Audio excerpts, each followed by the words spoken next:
Saludos, Kikosis, una vez más con ustedes. Claudio Fermín está con nosotros para conversar de todo un poco como los locos. Hoy el grupo de contacto se convierte, en la declaración que va a dar hoy, como en la última posibilidad de que la observación internacional se haga presente en Venezuela. Ya la Unión Europea ha dicho que hay un procedimiento y que no da tiempo. A mí me parece inhumano la postura de la Unión Europea. Inhumano. O sea, te haces loco frente a un conflicto tan feo, tan duro como el venezolano, pudiendo ayudar. Claro, la Unión Europea está sujeta a los americanos, a Leopoldo López, a la gente que llama y presiona a los países. No, porque son unos traidores. Todos, la oposición venezolana, menos nosotros, son traidores. Quieren quebrar a Guaidó, como si ese fuera el tema. Como si que Guaidó fuera el jefe o no, eso no es el tema. El tema es la gente, el país, la pobreza, las colas de la gasolina, el sin destino en el que andamos. Y luego, ok, hay una apuesta de estos sectores a una salida de fuerza, una fractura militar, qué sé yo, porque invasión no va a haber.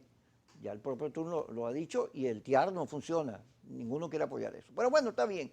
Pero el tema de Guaidó tiene fecha de, ¿cómo es? Fecha como la leche, fecha de vencimiento. Él tiene hasta la elección de Trump para hacer lo que vaya a hacer. Y después de eso, él prometió que el 5 de enero iba a estar en Miraflores. Bueno, si el 5 de enero no estás en Miraflores, ¿qué vas a hacer? ¿Qué le vas a decir a la gente? De manera que es un problema de él y su política. Ahora, el país tiene otros problemas que no son eso. El país necesita salida, necesita soluciones, como se llama tu partido, porque la gente está pelando. La situación cada día es más horrorosa. El dólar va por 365, una cosa así, y subiendo. Y está dolarizado la economía, pero nosotros no ganamos en dólares. Y es una situación terrible. Yo tengo cantidad de amigos que me duele el corazón, Claudio, sí, porque no tienen cómo salir adelante. Y si les agarra una enfermedad, una cosa de esta, complejo. Entonces, no vamos a ser indiferentes frente al drama de la gente. Yo no creo que, ni creo que los que están viendo este programa, ni nadie puede estar pensando que el tema del poder es más importante que el tema de los venezolanos. Porque además, cuando se dice, aquí viene 14.000, como dice el Palacio de las Academias, 14.000 infectados diarios, 3.000 muertos. Caramba, es que si eso es verdad, más deberíamos preocuparnos por llegar a acuerdos, por ver cómo resolvemos la situación. El tema de la gasolina. Yo te pongo todo esto y tú después hablas. Es que es una fotografía panorámica de lo que está ocurriendo. El tema de la gasolina. Fíjate, las sanciones que presionan. Hay un sector en las redes. Las redes son 15%, 11% de las redes en Venezuela son radicales, grupos radicalizados. Nosotros hicimos una encuesta, un amigo mío, y no, sí, que vengan las sanciones. Esos son esos señores, porque el resto del país, fíjate el tema de la gasolina, cuando entraron los primeras veces los barcos iraníes hubo gasolina por todos lados. Pararon los segundos y no había gasolina. ¿De quién es la culpa? Obviamente del gobierno que destruyó la industria, de que no invirtió, no hizo las mejoras estructurales que se necesitaban, etcétera, o no tomó previsiones. Pero también las sanciones son un problema. No vengas a decir que no. Y además hay una amenaza, vienen más sanciones además. Ahora me imagino, pondrán un poco de barcos y que no entre ni el aire. Pero las encuestas están diciendo que la gente dice que las sanciones también son un problema. De manera que es un país enredado, Claudio.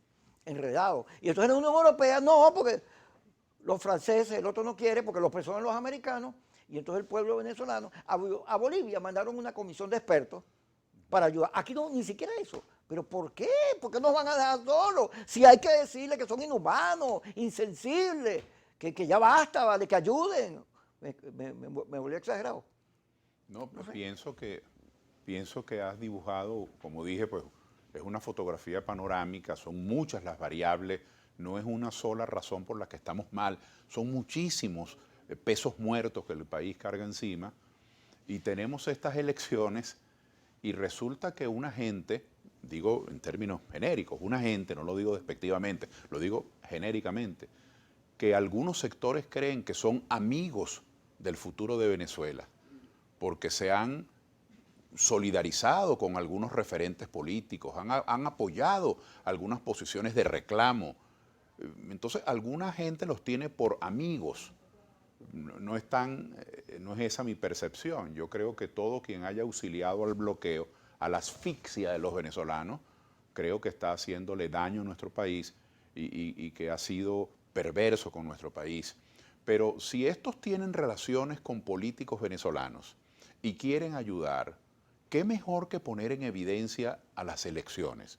¿Qué mejor que observarlas, ver cada paraje, cada rincón, cada intersticio de las elecciones, cómo están las mesas, cómo está el registro electoral, cómo están los centros de votación, cómo están los medios de comunicación oficialistas y la equidad en la información? Es decir, revisar cada detalle de las elecciones para dar fe que hubo bueno y que hubo malo. Si los sectores internacionales que han venido denunciando en el país irregularidades fuesen coherentes, aprovecharían esta circunstancia para meterle la mirada a las supuestas o a las potencialidades irregularidades, a las potenciales irregularidades. Yo incluso diría que esos sectores internacionales como la Unión Europea, Kiko, no actúan silvestre y espontáneamente. Seguramente tienen venezolanos por detrás asusándolos, no vayas, niégate. Fíjate esto que dicen de pedir más tiempo. Piden más tiempo, pero no dicen, si usted nos da más tiempo, nosotros garantizamos que estaremos allí de observadores.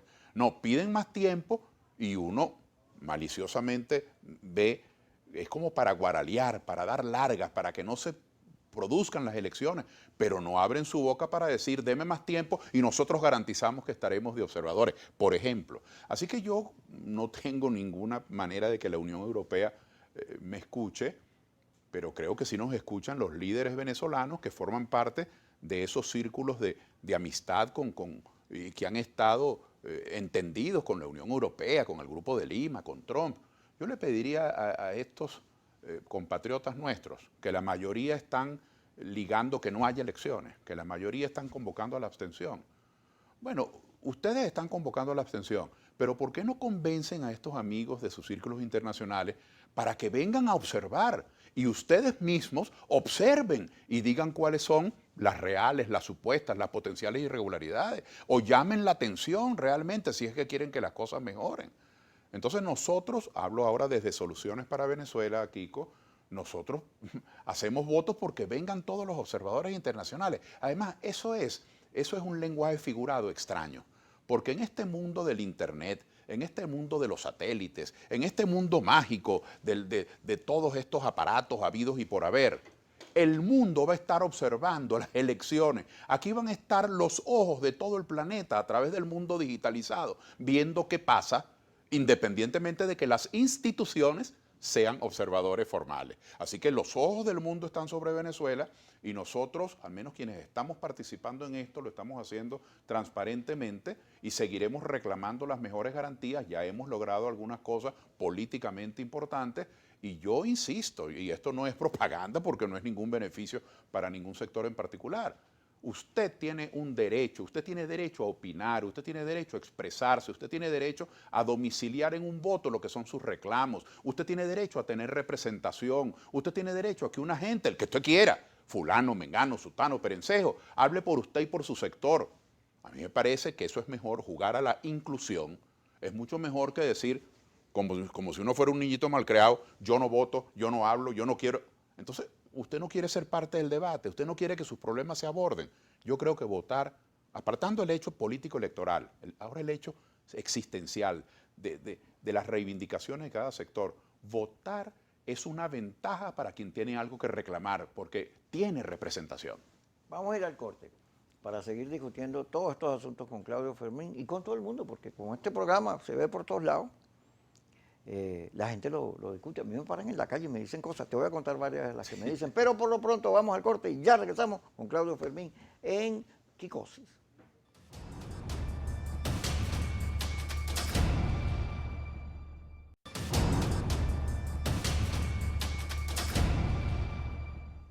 Seguimos con Claudio Fermín. Fíjate, uno agradece la solidaridad de todos esos países que están buscando salidas en Venezuela. El problema es que la manera en que buscan la salida es lo discutible, porque al entrar en la geopolítica están primero los intereses de los países y después del otro. Porque así es, los americanos están pendientes de que en Venezuela no se mueva la política, sobre todo lo que gira alrededor de Guaidó, porque eso afecta a su campaña. En la convención republicana, cuando habló Trump, no nombró a Venezuela como sus éxitos, porque no los tiene. Y el señor Biden vive diciéndole a Trump, cuando Trump dice, no, si ustedes votan por Biden se van a parecer a Venezuela, de lo horrible y de lo feo, le dice, pero ese desastre es culpa tuya, porque te equivocaste, apoyando soluciones que no son soluciones. Entonces, uno agradece la lealtad, la solidaridad, pero, caramba, no me ayudes tanto, compadre, como dicen en los pueblos. Este era un momento para intentar avanzar en lo que le dice la Unión Europea que se diferencia a los americanos, en la negociación. Los europeos insisten en la vía electoral y en la negociación. Es un momento para eso. Porque por primera vez el gobierno y la oposición, sectores de la oposición, para no decir todo, avanzaron. Soltaron presos, se acabó la constituyente, congeló la tarjeta de PJ el gobierno y hay una disposición, se ve que hay una disposición política, como dice el expresidente Santos, a que hay un momento que ya no quiere jugar más a ganar tiempo, a decir mentiras, a estafar, sino que dice, oye, la negociación es importante, porque el país está muy mal. Ahora, dentro del cuadro, la ministra de Relaciones Exteriores de España dice, nosotros podríamos ir como observadores. Y Borrell, que es, digamos, funcionario, dirigente de la Unión Europea, ha ido declarando para atrás y para adelante, pero siempre abriendo juego. Ahora, en el momento en que más lo necesitamos, privan otros intereses. Hay una declaración de Guaidó diciendo, no, sí, nosotros deseamos que venga la Unión Europea, pero eso no se compagina con lo que hay por debajo, con lo que uno se entera que hay por debajo, que es eso que tú señalas, que no vaya, porque nos están fracturando la unidad y son unos traidores y unos vendidos. Y entonces uno dice, caramba, pero no bastan 20 años, tú lo sabes, aquí hemos pasado por todo, golpe, huelga, lo que sea. Eso debe producir una reflexión política, pero hay sectores que no reflexionen. Yo le he dicho a todo el mundo, mire, hay una investigación de la Universidad de Harvard que es de las más prestigiosas del mundo. El que diga que Harvard no sirve, caramba. Bueno, ustedes no creen ni en Dios, pues. Entonces, ¿qué dice? Que el 97% de los boicots electorales fracasan en el mundo. No sirve. Aquí no sirvieron en el 2005 ni han servido nunca para nada. Pero además, ahí está John Magdaleno, que en todos lados dice que en los estudios, investigaciones sobre los conflictos del mundo a partir de 1945 hasta hoy, el 93% se han resuelto por vía de negociación y diálogo. Entonces, pero tú le dices eso a la gente, envenenada por las redes, los laboratorios y los discursos radicales. Miren, pero por ahí no es. ¡No, que se vaya! Porque en vez de auspiciar una discusión del cerebro, lo que estamos es generando lo mismo que criticamos, que es la confrontación y el odio. Y estamos presos allí. El país está en una situación en la cual este proceso electoral es una cosa para locos, Claudio. En pandemia, sin plata, sin gasolina, abstención, decepción, la gente está obstinada a los políticos. Hay una mayoría que quiere votar, pero están los sectores populares. Ay, ¿cómo te metes para los barrios en medio de esta situación? Una cosa como, ¿cómo la ves tú? Veo que el conflicto político que en nuestro país ha tenido ribetes de hostilidad, bueno, de confrontación física. Por una parte, es imborrable todas esas imágenes de colectivos disparando, es decir, la violencia disfrazada de sociedad civil, pero que viene desde el poder. Y por otra parte, es imborrable igualmente Macuto, Choao, la Operación Gedeón, el fallido golpe del distribuidor Altamira, el levantamiento del cuartel de la Selva, los drones, las guarimbas violentas. Es decir, ha habido un mundo de conflictividad. Y más allá de las razones, no voy a meterme con las razones existenciales, estoy hablando de los métodos que son perversos per se, que son diabólicos en sí mismos porque significan muerte. La violencia, Kiko, son muertos, son viudas, son huérfanos, son mutilados, son venganza, familias resentidas unas contra las otras. Es decir, violencia no es simplemente una oda. La crítica a la violencia no es solamente un poema a la paz, no, la crítica a la violencia es comprenderlo, el infierno que vive una sociedad cuando entra en esa vorágine. Entonces, frente a ese planteamiento hostil de quienes se quieren ver la cabeza en los pies, que son dos grupos extremistas, bueno, ha emergido una confianza, darle un chance a la política, es decir, a disuadir, a predicar ideas, a buscar alianzas, a tratar de convencer al contrario, a hacer acuerdos. Bueno, no nos podemos acordar en 15 cosas, vamos a acordarnos en 3. Es decir, ha habido un esfuerzo por la distensión. Nosotros justamente el día de ayer, digo nosotros, un grupo de activistas políticos venezolanos, cumplimos un año de la Mesa de Diálogo Nacional y le abrimos un boquete a gente como por ejemplo el diputado Guaidó que dijo aquí no hay nada que dialogar, o el gobierno que se paró de la mesa cuando arreciaron las sanciones de los Estados Unidos. Y nosotros dijimos, ¿cómo que no hay nada que dialogar? Entonces nos vamos a matar. Claro que sí hay que dialogar. Y empezamos en ese esfuerzo. No voy a hacer un inventario de lo que hicimos porque no es para eso el programa. Pero qué curioso, no estuvimos solos. Acción Democrática vino atrás, porque cuando Acción Democrática negoció con el gobierno, digo negoció en los términos políticos, pues acordarse, buscar puntos de equilibrio, y Gutiérrez fue a parar como rector del Consejo Electoral, en mi opinión eso es un paso importante de la distensión. Cuando Capriles se sentó con el gobierno y puso también su esfuerzo y su aporte para que la liberación de otros presos políticos, eso es un esfuerzo de la distensión. Cuando unos partidos políticos distintos de la mesa se inscriben para poner sus candidatos y son partidos de oposición, ese es un esfuerzo de distensión. Entonces el diálogo en Venezuela está cubriendo diferentes espacios, no es solamente la mesa de diálogo que la hemos reactivado, porque con la pandemia no es fácil nada, sino que otros sectores también están dialogando. Hay empresarios en todo su derecho, tienen que reclamarle al gobierno, que es el regulador, que es el que tiene la discrecionalidad de ciertas normas. Entonces hay un diálogo andando. Y los venezolanos queremos paz, queremos entendimiento, queremos cambio también, pero cambio para bien, no cambio para que el conflicto se ahonde. Y tú sabes lo irónico de todo esto, que hay sectores en el país que solamente van al diálogo si se lo aprueban desde el exterior. Entonces, todos estos esfuerzos que está haciendo Capriles por una parte, Acción Democrática por otra parte, nosotros en la mesa de diálogo por otro, industriales y comerciantes por otro, y la gente que dialoga, que quiere entenderse, porque no hay mejor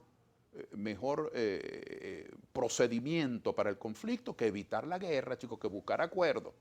Bueno, resulta que todo esto, si los señores de allá que hablan alemán o los que hablan inglés o los que hablan tal cosa, si esos señores no lo aprueban, entonces nada de cuanto hagamos los venezolanos vale. Es que estarán conscientes algunos sectores minoritarios, pero con mucho poder en el exterior, estarán conscientes del nudo que están poniendo en nuestra garganta.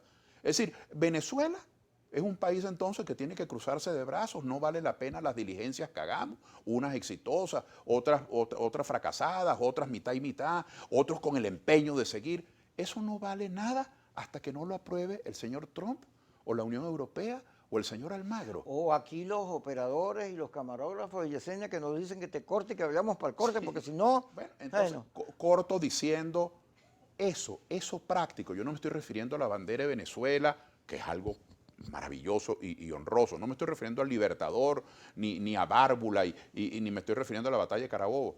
Eso cotidiano es la soberanía.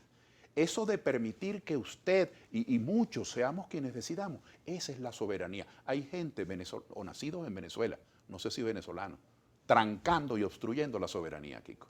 Vamos a ir al corte y cuando regresemos con Claudio Fermín.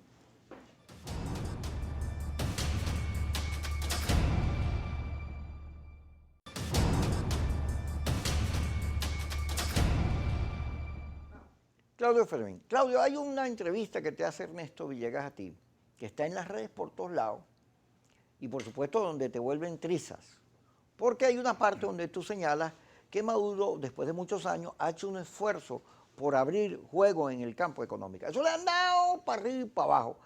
Y, por supuesto, ese tipo de declaraciones son utilizadas para decir, ahí están los colaboracionistas, los alacranes, los vendidos, los traidores.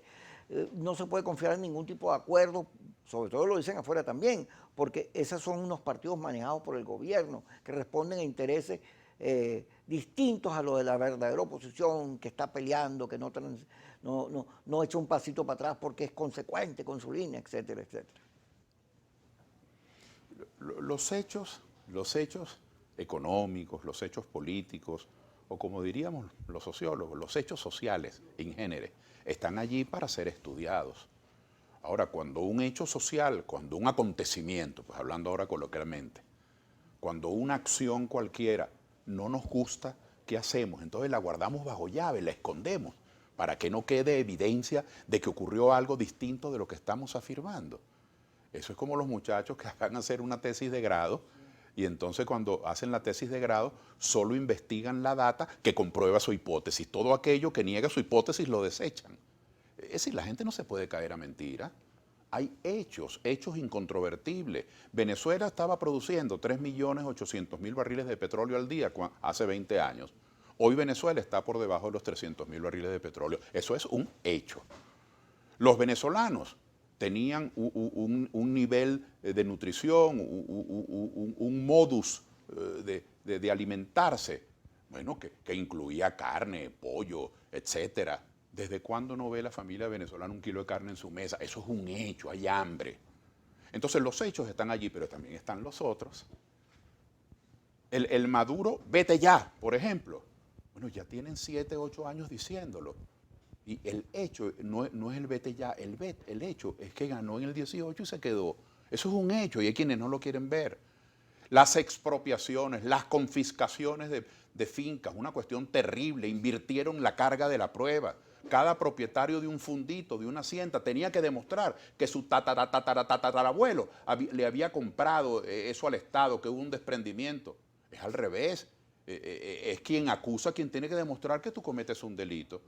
Bueno, todo eso fueron desastres que llevaron la producción de alimentos al nivel infame, ínfimo en que está hoy. Y yo afirmé, como lo afirmo, que el presidente Maduro ha tenido algo de lo que la autodenominada izquierda por muchos años se ha apreciado, que es la autocrítica, pero la tienen bien guardada, porque ahora a la autocrítica la llaman traición. Si alguien se atreve a decir que en un barrio no hay agua, que no llegue el gas, que no hay transporte, que el bolívar no vale nada, lo llaman traidor. No, chicos, eso es un hecho. Bueno, Maduro no ha hecho una sola expropiación en estos 7 años. Yo considero que eso es una rectificación de un disparate. Maduro, yo no estaba allí porque no conozco a muy pocos de los ministros, a muy pocos, a los que he podido coincidir con ellos en la mesa de diálogo. Pero claro, leo las noticias, leo las redes, soy una persona que me intereso por informarme. Y yo veo que el presidente Maduro eliminó el control de cambios. Lástima que haya sido tan tarde. ¿Y sería que no se percató de lo dañino que era el control de cambios? ¿O sería que las presiones en su propia organización se lo impidieron hasta que por fin los convenció? Hay un espíritu de rectificación. Y el control de precio desmedido. La gente dice, cualquiera de nuestras hermanas, primos, familiares, dicen, bueno, ahora sí se encuentran las cosas en los mercados, pero carísimas. Ah, pero quiere decir que el desabastecimiento se fue subsanando, lo que no es ninguna gracia, porque si la gente no tiene que comprarlo, es un desabastecimiento funcional de todas maneras. Pero ¿por qué se fue subsanando para algunos sectores de la sociedad? Porque los controles de precios desmedidos, exagerados, de obligar a la gente a vender por debajo de lo que le cuesta sus insumos, Maduro lo eliminó. Entonces yo digo que esa capacidad de enmienda que tiene el presidente Maduro todavía está en el nivel de pasito tuntún, todavía está gateando. Fíjate tú, este doctor guayanés, Williams Arrieta, que recibió la solidaridad de todos nosotros los venezolanos, cuando aquellos policías en un acto bárbaro le cayeron a palo porque estaba reclamando lo de la gasolina. Inmediatamente no solo soltaron al doctor Arrieta, sino que están enjuiciando a los policías. Eso no se veía hace muchos años. Con Maduro se está viendo. Entonces yo soy colaboracionista porque observo los hechos. Porque veo que el hombre está tratando de hacer una diligencia, está tratando de remendar el capote de sus propios errores y de los errores previos. Bueno, y eso no es lo que le pedimos los opositores. Cuando los opositores protestamos y reclamamos, lo que estamos pidiendo no es que enmienden la conducta, que rectifiquen la conducta. Entonces, cuando hay una enmienda de conducta, nos vamos a hacer los locos. Cuando alguien rectifica la conducta, hay que reconocerse, como también hay que denunciar cuando no se rectifica la conducta. Y hay que seguir denunciando cuando hay el empeño en reincidir en el error. Entonces yo trato, Kiko, de ver los hechos, de analizarlos y sobre esos hechos fijar una posición. Y si, por ejemplo, la misión vivienda, bueno, ¿cuánto cuero no me han dado por las redes? Porque yo digo que la misión vivienda es algo extraordinario. Pero ¿y cómo va a ser que eso lo hizo el gobierno? Pero es que debió haberlo hecho antes. El drama es que lamentablemente en la primera mitad del gobierno, en los primeros 10 años, no hizo una sola casa. Fortunosamente ahora está haciendo la misión vivienda. Y ojalá quienes vengan después del presidente Maduro la mejoren. Eso es una obra extraordinaria. ¿O no viven ahí mejor que como vivían en el rancho donde estaban antes? Entonces, si yo digo eso, soy gobernero. Eso es un hecho. Como también sigo denunciando qué lástima que hemos llegado a estos pininos de acuerdos tan tardíamente. Vamos a hacerlo. Yo, por ejemplo, pertenezco a la mesa de diálogo Pero yo felicito al gobierno cuando veo que el gobierno está hablando con Acción Democrática, cuando veo que está hablando con Capriles, cuando veo que está hablando con el otro. Ojalá hable con todos, porque eso de promover acuerdos y pretender que uno sea quien monopolice los acuerdos, eso es una modalidad nueva de cogollo, eso no es entendimiento. Entonces yo sí creo que al César lo que es del César, lo que el señor Maduro haga mal, hay que denunciarlo. Lo que el señor Maduro, y digo Maduro como ícono de su gobierno, pues de un equipo grande, que son ministros y directores de departamentos, etcétera, y lo que el gobierno se haga la vista gorda, hay que llamarle la atención. Y lo que hagan bien, hay que felicitarlo. O sea, eso es un pecado. O simplemente los venezolanos tenemos que ser maniqueos. Todo, nada. Blanco, negro. Si esto lo hizo Kiko, yo digo que no existe. Si lo hizo alguien cercano a Claudio, yo digo que es una maravilla. Eso no es la manera de entender al país, de tal forma que no se es colaboracionista cuando se analizan los hechos. Perdón. Y si uno colabora con algo bueno, yo por ejemplo estoy coincidiendo, y Soluciones para Venezuela está coincidiendo, con muchos factores políticos que estamos llamando al voto. ¿Quién le hace daño al país? Quienes estamos de consumo, el PCV, AD, ¿cómo se llama? Capriles anda medio indeciso, pero yo hago votos porque se resuelva a participar y a utilizar su liderazgo en beneficio de las elecciones.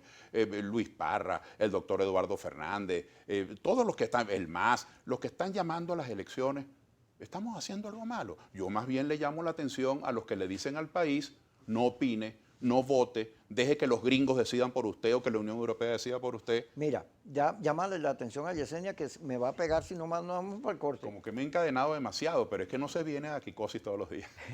Menos mal, porque este es un programa para locos. Ya regresamos.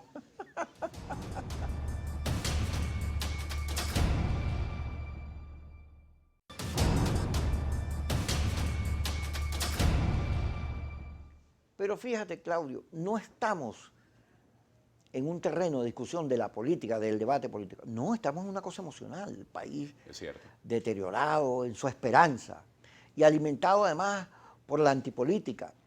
Este episodio de la propia oposición mordisqueándose unos contra otros. Eso que Patricia Poleo saca unas denuncias de corrupción muy duras contra Guaidó. Y uno dice, yo no soy juez. Ok, vale el periodismo de investigación, yo eso lo respeto. Patricia está en su derecho y en su deber de hacer las denuncias. Pero eso va generando que todos los políticos son iguales, la oposición es igual que el gobierno. Pero además, declaraciones como las que tú dices, que las estás reafirmando aquí en todo su contenido, son cortadas, editadas. Y entonces se le manda a la Unión Europea, mira este vendido, este está compra, ¿cómo vas a apoyar a esta gente que es partidaria del gobierno, que lo que quiere es traicionar? Y además se montan enormes campañas donde hay un paredón que te hace juicio. Claudio, traidor, farsante, asesino de estudiantes. Te empiezan a etiquetar, porque al final no hay debate. Los debates están impedidos porque estás en una lucha por el segundo lugar, no por desplazar a Maduro, eso no es la verdad. Está en una lucha de quién es el jefe de la oposición, que es una cosa así como, ay Dios mío, por Dios. Se trata de Miraflores, y para llegar a las Miraflores hay que llegarle a la gente, a las mayorías que están desprovistas. Pero sin embargo, se insiste en reproducir la confrontación y el odio.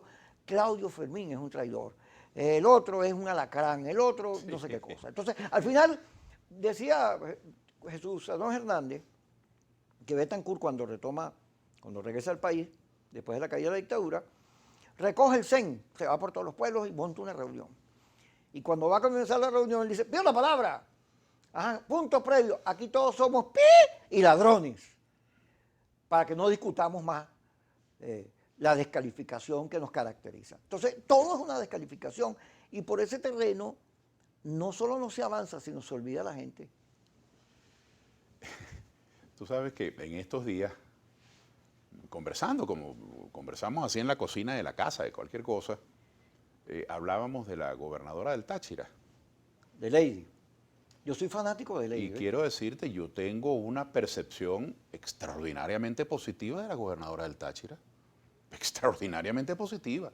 Yo la veo una dirigente proactiva, interesada, trabajadora, amplia con los diferentes sectores, no tiene remilgos en acordarse con Bernal para una cosa, con la oposición para otra cosa.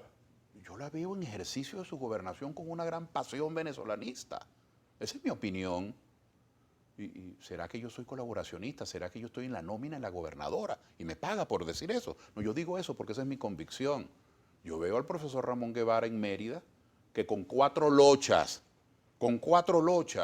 está en los hospitales, está en las vías de penetración, está trabajando. A mí me parece que el profesor Guevara es un gobernador diligente, un gobernador interesado en su pueblo. Chico, ¿y será que entonces yo tengo algo por debajo de la mesa con el gobernador de Mérida? Por cierto, el gobernador de Mérida es de los adecos que están alineados con el doctor Ramos Ayub, que no votan, y la gobernadora del Táchira es de las adecas que llama a votar. Y entonces yo soy contradictorio. No, yo estoy viendo los hechos. Y cuando yo voy al Yaracuy y yo veo que hay una cantidad de servicios públicos que funcionan, yo digo, oye, caramba, chico, este gobernador León Heredia, con toda la crisis, este hombre es un buen gobernador. Bueno, yo no sé qué irán a opinar los compañeros de Soluciones para Venezuela, de Acción Democrática, de COPEI, porque yo digo que el señor es un gobernador diligente. Esa es mi opinión. Y ningún acuerdo de roscas, ningún pacto de cogollos me va a hacer perder mi libertad de expresar lo que yo percibo y lo que siento. Entonces, será muy difícil pedirnos a nosotros los políticos que observemos los hechos. Yo puedo ser muy amigo del ministro de Finanzas, del ministro de Economía, no sé, yo no los conozco, pero estoy hablando en voz alta. Chico, pero si los índices, las cifras dicen que el bolívar no vale nada, que la capacidad adquisitiva del venezolano está en -0, que la gente no gana ni por un cartón de huevo, por muy amigo mío que sea el ministro de Economía o de Finanzas, tengo que decirle que su política no funciona. Entonces, observar los hechos y observando los hechos, Kiko, así como ha habido políticas económicas espantosas y políticas de servicios públicos corrosivas, eso de darle todos los servicios públicos a unos burócratas, a un funcionariado y unas empresas especialistas que lo prestaban fueron eliminadas, eso es un disparate. Bueno, igual es no entender que la conflictividad, buscar más conflictos, sabotear al gobierno, impedir que compren el petróleo venezolano, impedir que las multilaterales financien los proyectos de Venezuela, asfixiar al gobierno, como le he escuchado yo a María Corina Machado y al señor Julio Borges, asfixiar al gobierno para que no entre más dinero, y si no entra más dinero, el gobierno no tiene cómo responder, y si el gobierno no tiene cómo responder, hay un levantamiento y cae el gobierno. Jugar a agravar la crisis es ir contra los intereses nacionales. Yo soy patriota, yo soy venezolano antes de ser de Soluciones para Venezuela. Yo soy primero venezolano y después político. Entonces yo amo mi país, porque yo voy a desear, yo quiero un cambio de gobierno, yo trabajo para eso, yo no soy un hombre ocioso, yo trabajo y duro como trabajan mis compañeros de Soluciones para Venezuela. Ahora yo quiero un cambio de gobierno no para recibir unas ruinas, yo no quiero un cambio de gobierno para que los perseguidos de hoy seamos los perseguidores del mañana, que es lo que algunos pretenden. Porque yo los veo ofreciendo horcas y ofreciendo cárceles y ofreciendo persecución. Entonces, yo no tengo ninguna vergüenza. Por mí pueden seguir con los epítetos que quieran. De decirle a Venezuela que nosotros somos un partido, Soluciones para Venezuela, que queremos entendimiento, que queremos acuerdo entre los venezolanos, que queremos que la discordia sea sustituida por la concordia. Ah, ¿tú te vas a entender con los chavistas? Sí, con los adecos y con los masistas y con todos. Si nosotros lo que queremos es que Venezuela salga para adelante. ¿O es que acaso la política va a ser un paredón de fusilamiento? ¿Y por qué no estás en el acuerdo de la Alianza Democrática donde están la mayoría de los partidos? ¿Qué pasó allí? Bueno, no están la mayoría de los partidos, están 4 o 5 partidos. Y yo creo que hicieron muy bien en llegar a acuerdos, pues sí estuvieron coincidentes. Seguramente tuvieron algunos, no sé cómo llegaron a los acuerdos, pero seguramente tuvieron algunos cánones, 4 puestos salidores para ti, 5 puestos salidores para ti. Me parece todo eso entra dentro de la lógica política. Nosotros en Soluciones para Venezuela hicimos unos acuerdos, pero con otros factores. Igualmente, yo respeto a todo el mundo, pero cada quien tiene derecho a escoger con quién se alía. Y no descarto que mañana, después del 6 de enero, hagamos muchos entendimientos en el Parlamento con estos buenos amigos que llegaron a esos acuerdos. Si es que estamos en el primer inning, Venezuela no se acaba el 6 de diciembre, tenemos que tratar de buscar entendimientos en beneficio del país. Pero nosotros nos entendimos con el movimiento Redes, que son dirigentes de carne y hueso, en los sindicatos, en los consejos comunales, nos entendimos con los trabajadores de la petroquímica, con el sindicato del petróleo, nos entendimos con el sindicato de la construcción, nos entendimos con gremios, con cajas de ahorro, nos entendimos con gente de las bases. Por cierto, los candidatos de Soluciones para Venezuela, que hemos inscrito candidatos en los 87 circuitos y en las 24 entidades federales, son la minoría, no llegan al 25% de nuestras candidaturas, porque esa tarjeta la pusimos al servicio de muchas voces, el campesinado, dirigentes de la Federación Campesina que tienen derecho a tener una voz. Mira, en la Asamblea Nacional. Ahí está el señor entonces, claro, sí hicimos una alianza, ahora fue una alianza con unas modalidades distintas a las alianzas entre directivas de partidos que otros tenían derecho a hacer. Nuestra alianza fue con otra gente, con ciudadanos venezolanos, bueno, y cada una es válida. Ahora nosotros nos vamos a presentar y esta vez la gente tiene derecho a elegir. Antes los cogollos, antes de que cierres este segmento, los cogollos le decían al país 3 o 4 panas entendidos, estos son los candidatos. ¿Quién los escogió? Ahora hay una diversidad y el país podrá decir, voto por este, voto por aquel, voto por el otro. Vámonos al corte corriendo porque ya me van a ahorcar, lo sé. Ya regresamos.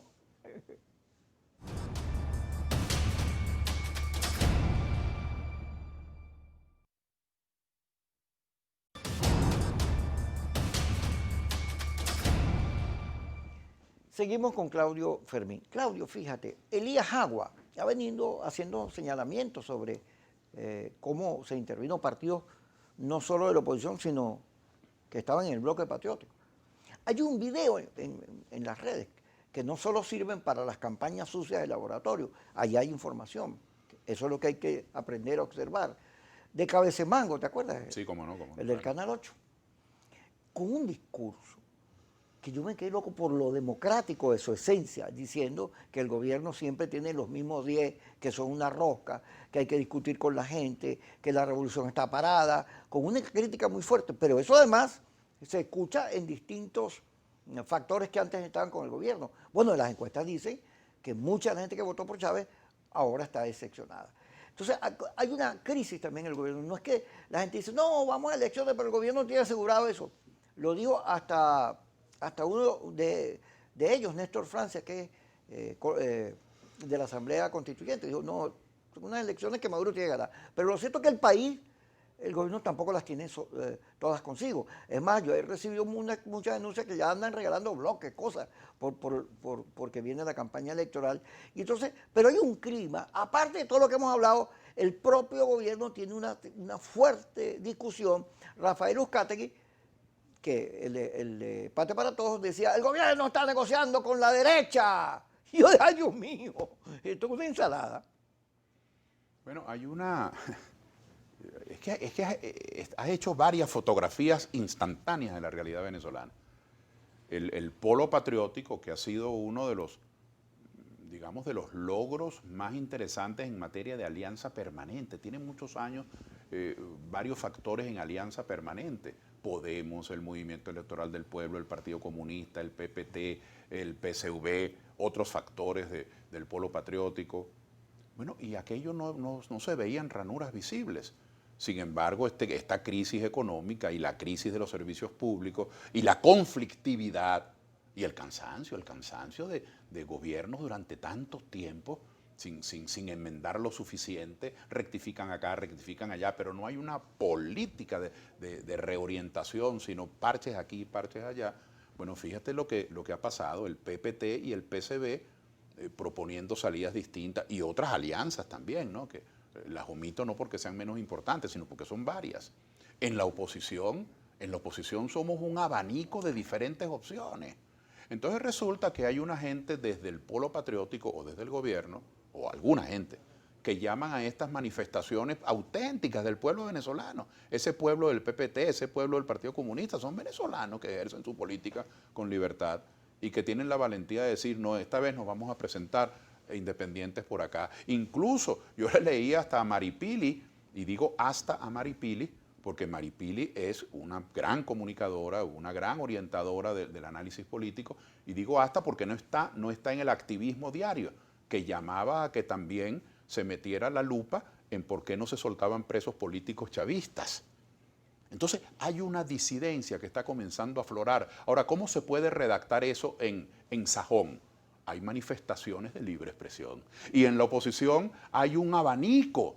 Entonces resulta como ahora hay un abanico grande de opciones que usted puede elegir. Usted es el juez, no el cogollo que le va a decir quiénes son los candidatos. Elíjalos usted. Entonces, a quienes han tomado la unidad no de corazón, sino como un fetiche, para que no haya disidencia, para que nadie se le salga del redil, para que todo el mundo esté obligado a opinar como ellos opinan. Si usted es chavista y alguien dice que en el barrio no llega el CLAP, usted es traidor. Eso no puede ser. Si usted es opositor y usted dice que la abstención es un autogol, que la abstención es lo que ha permitido el continuismo, usted es un colaboracionista. Pues no, Venezuela hoy vive, y eso deberían verlo los observadores internacionales, estas manifestaciones de fracturas, de heterogeneidad, de diversidad, son manifestaciones de expresión democrática y la gente tiene que ejercerlas. Ah, bueno, hay gente que estaría feliz si solo hubiera la plancha del gobierno y la plancha de la oposición, porque ese es el tamaño del mundo que tienen, esa es su cosmovisión. Todo, nada, blanco, negro, pero esa no es la realidad. La realidad está llena de matices, eso es lo que llamamos nosotros la libertad. La realidad está llena de contradicciones, eso es lo que llamamos los demócratas el debate, la búsqueda. Entonces, este 6 de diciembre es una buena oportunidad para que la gente se exprese con libertad. Gracias, Claudio. Gracias a ti, Okay. Kiko. Está bien. Gracias Tuvimos un buen debate, espero que Gracias la gente lo aprecie y además discuta de la misma manera, porque al final el tema que centras tú, la democracia, la libertad, el respeto a las ideas y a la diversidad, es una de las claves de la resolución de conflictos. ¿Tenemos más tiempo? No lo puedo creer. Sí, un poquito más. Le preguntaré. Le preguntaré. Ajá. Bueno, la más reciente pregunta que quería hacer. El COVID-19, que se lo he preguntado a todo el mundo, fíjate. El COVID-19, según las academias, lo dijimos hace rato, puede llegar a cifras extraordinarias de muerte y de peligro por el sistema de salud que está maluco aquí en Venezuela. Y luego se dice, las encuestas señalan que la gente dice que el gobierno lo ha manejado bien, que ha tomado medidas, y hay ciudadanía, porque la gente cuando se abre sale, y cuando se cierra sale menos, y a las 4 todo el mundo va a su casa. ¿Es suficientemente peligroso el coronavirus? Si ocurre lo que está diciendo el Parlamento de las academias, ¿no deberían suspenderse las elecciones? ¿O hay que hacerlas a 3, 8 y mocha? Bueno, la pandemia no fue un resfriado de una semana, ni fue un enemigo de 2 meses. Ya tenemos desde febrero con esto, desde febrero. Y bueno, lo que dicen los especialistas, al menos algunos que uno lee, es que esto va para largo, porque lo de las vacunas se ha convertido en algo de... Hay una batalla de expectativas de diferentes laboratorios. Mi vacuna va a estar para octubre, la mía va a estar para noviembre. Trump promete que va a estar antes de las elecciones a ver si recupera algo del fracaso que ha tenido como gobernante. Pero lo cierto es que esto va para largo. Esto fue una cosa espantosa lo que nos ha tocado vivir. No solo a los venezolanos, a los franceses, a los americanos, a los mexicanos, a los suizos, a los italianos. Esto es un problema del planeta. Entonces yo creo que no tenemos por qué sentirnos avergonzados, no tenemos por qué sentirnos conservadores por cuidarnos. A mí me parece muy bien que no haya clases presenciales a partir ahora de octubre, pero entonces se está abriendo un canal de televisión, se están los liceos, los colegios, las escuelas, están experimentando ya desde hace algunos meses, entrenando a sus profesores y a sus maestros para la educación a distancia y la educación digital. No se va a paralizar la educación. Tú estás, hoy yo tengo la oportunidad inmensa de estar conversando contigo y tú te cuidas y tenemos aquí distancia, por eso no tenemos las mascarillas, pero tú no vas a suspender el derecho que tiene la gente a estar informado, y el que está en el mercado no va a suspender el servicio que hace de proveer alimentos. ¿Por qué tenemos que suspender nosotros el derecho que tenemos los ciudadanos a escoger a nuestros legisladores?